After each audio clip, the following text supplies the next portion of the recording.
Good day mga kalakwatcher, Jesse po ang inyong Senyor Lakwatchero at welcome po sa pinakabagong episode dito sa ating channel. And for this episode mga kalakwatcher, ipapasyal namin kayo sa isang nature resort located po dito sa San Pablo City sa Laguna. Welcome mga kalakwatcher to Diwata Nature Resort. Kung gusto mo lang mag-slow down at takasan ng routine ng everyday life, kailangan mo itong mapanood. Welcome to Diwata Nature Resort dito po sa San Pablo City sa Laguna. Dito, mapapakinggan mo ang calming nature sounds habang nagre-relax sa ilalim ng mga puno. From unique glamping dome stays with an outdoor bathtub to an infinity pool with a view, napaka-peaceful ng sanctuary na to. Masarap din ang kape sa kanilang garden cafe habang ninanamnamang sariwang hangin. Mapagdiwatang araw sa inyong lahat at samahan nyo akong mag-unwind sa paraisong ito. So samahan nyo kami as we fully explore this place and let's all see what Diwata Nature Resort has to offer.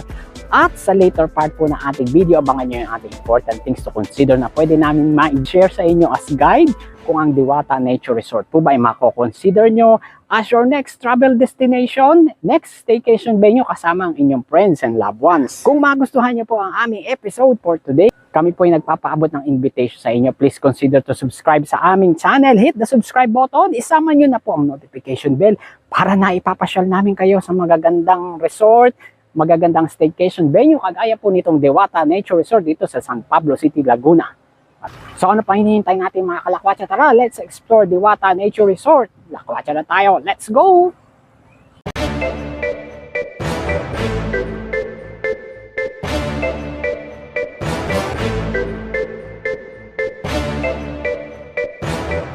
Approximately 2.5 hours ang magiging biyahe mula Manila para makarating sa Malabanban Road, Barangay Santo Angel, San Pablo City sa Laguna. Pero bago po diyan, dumaan muna kami at kumain sa Sulyap, isang sikat at kilalang restaurant dito sa San Pablo City sa Laguna kung saan hindi lang masasarap na pagkain ng bida dahil kahanga-hanga din ang nostalgic ambience at ang kanilang mga heritage houses na ginawang restaurant at staycation venue. Mayroon po kaming full YouTube video na ginawa. Heto po ang link at andyan din po ang full video dito sa ating channel. At heto na nga, dito na po tayo sa Diwata Nature Resort. Pasok na po tayo sa parking area. Malawak po ito kaya wala kayong magiging problema tungkol dyan. Mula parking area, madadaanan ninyo ang maluwang nilang open spaces kung saan may dalawang mini electric jeep kayong makikita. Super cute ang mini jeep nila dito na isang iconic symbol syempre ng mga Pilipino. Pwede pong sakyan yan para maikot ang paligid ng Diwata Nature Resort. Sa tapat po niyan ay ang Balangay, ang malaking events hall ng Diwata Nature Resort. Perfect venue kung may ise-celebrate kayong important occasions tulad ng weddings o birthday at kahit corporate events.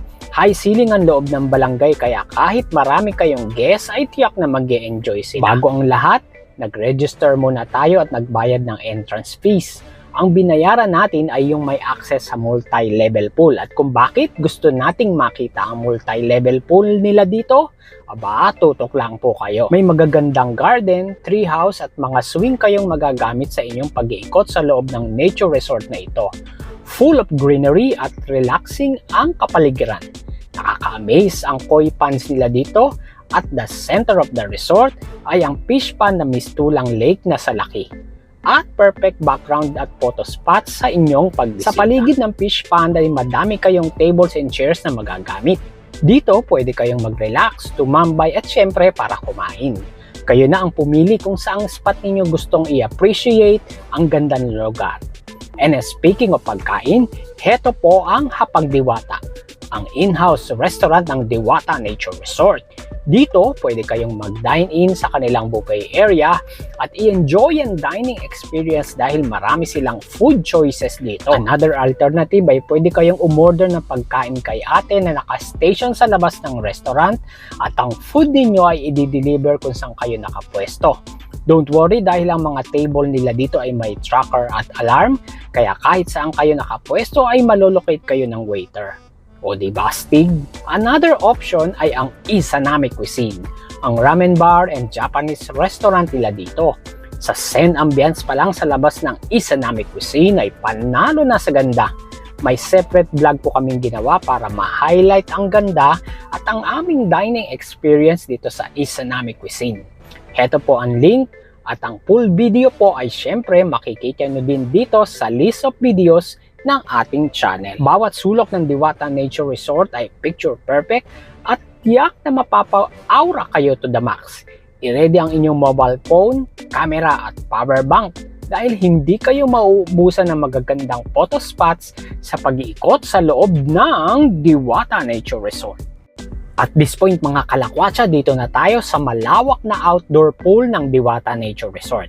Maganda ang setup dito dahil perfect match ang lamig ng tubig sa nakaka-relax na vibe ng kalikasan. Mayroong tatlong magkakahiwalay na pool na pwedeng pagpilian kaya hindi siksikan.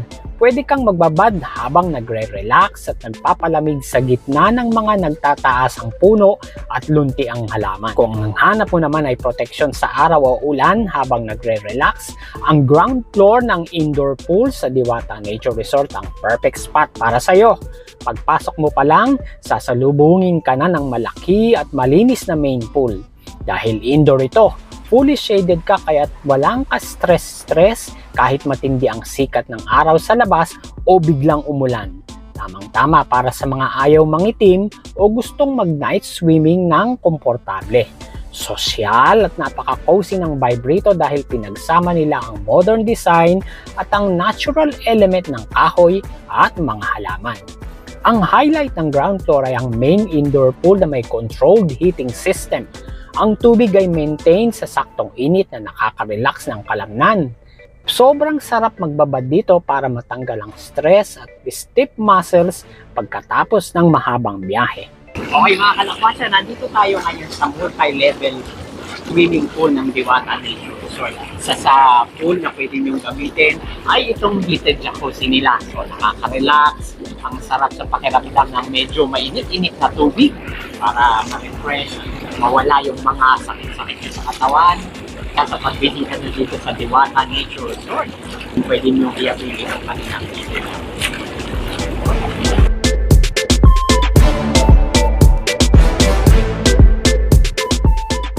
Kung tapos ka na mag-chill sa heated pool sa baba at naghahanap ka naman ng fun activities kasama ang barkada o pamilya, ito na ang perfect spot para sa'yo.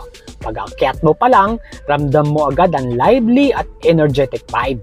Dito matatagpuan ang mga paboritong laro gaya ng billiards, kung saan pwede kayong magdaos ng friendly match, dartboards para sa mga gustong sumubok ng kanilang asintado skills, at ang nakaka-hype na arcade basketball game para sa mga mahilig mag-shootout.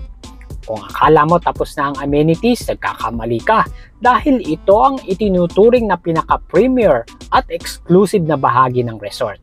Ang main attraction dito ay isang nakamamanghang infinity pool na exclusive lamang para sa mga adult. Dahil bawal ang maingay na bata rito, garantisadong tahimik, payapa at seryosong relaxation ang madadatnan mo habang lumalangoy.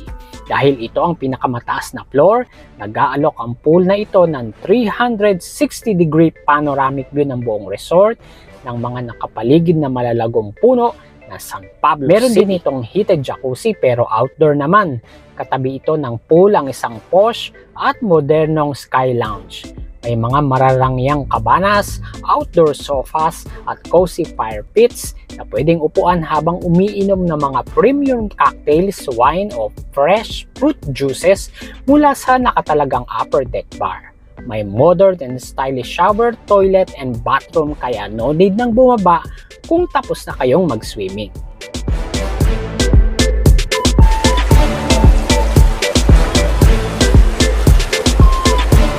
Next naming pinuntahan ay ang malawak nilang lagoon pool.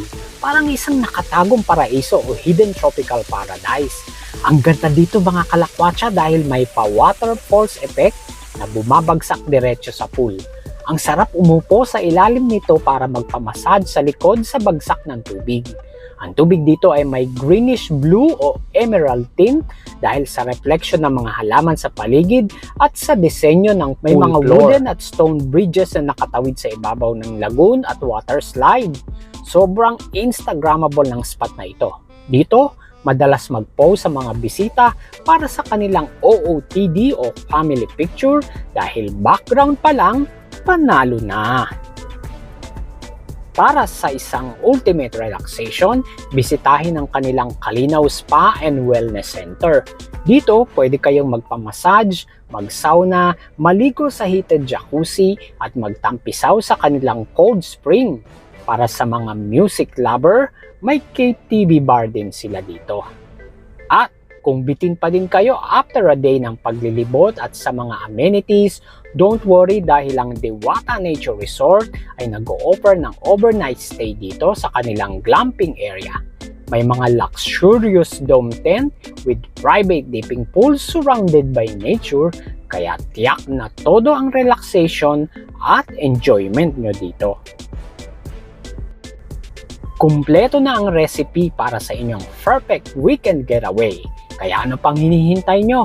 Isang buong adventure at relaxation ang naghihintay sa inyo dito sa Diwata Nature Resort. I-pack na ang inyong swimwear, ihanda ang mga kamera at dalhin ang buong pamilya o barkada. Pagsama-sama tayong mag-relax, mag-recharge at gumawa ng mga hindi malilimutang alaala dito sa Diwata Nature Resort. See you all here mga kalakwatsa!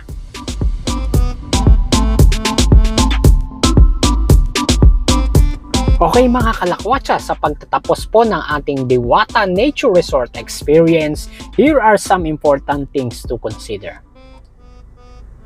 First things first, ang resort ay nakatago sa nature side ng San Pablo, Laguna. Medyo papasok ang kalsada kaya siguraduhin naka-download ang inyong offline maps para hindi kayo mawalan ng signal habang nagda-drive. Para sa mga pool lovers, strictly enforce po ang tamang kasuotan. Magdala ng rash guards, trunks o swimsuits. Bawal po ang mga cotton na t-shirts at shorts na may zipper para mapanatili nating crystal clear at malinis ang tubig sa ating mga indoor, outdoor at lagoon pools.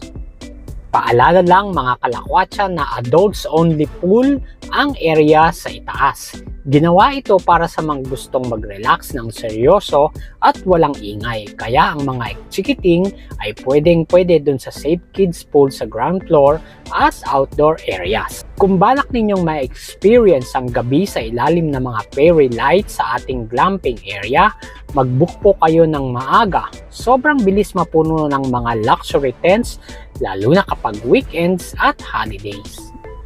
Dahil napaliligiran ng resort ng mga bundok at kagubatan, asahan na medyo bumababa ang temperatura pagdating ng hapon hanggang gabi. Kaya bukod sa inyong mga paboritong swimwear, mag-empake rin po kayo ng jacket o sweater para komportable kayo habang nagre-relax sa bonfire pit. Uy mga kalakwatsa, kung nagustuhan niyo po ang video naming ito, please like and share to your friends and loved ones. Any reaction po and questions with regards to this video, pakilagay niyo po dyan sa comment sections. At hinihingi po namin ang inyong suporta. Please subscribe to our channel, hit the subscribe button, kasama na din po ang notification bell para lagi namin kayong naipapasyal at nadadala sa magaganda at exciting destinations dito sa ating channel. Uy, siya nga pala mga kalakwatsa, for regular updates, iniimbitahan po namin kayo to follow us sa aming other social media accounts, kagaya po sa Facebook, Instagram, at sa TikTok. Kita-kits! Maraming salamat po mga kalakwatsa sa inyong panonood at hanggang sa susunod po nating episode. Bye for now. God bless you all.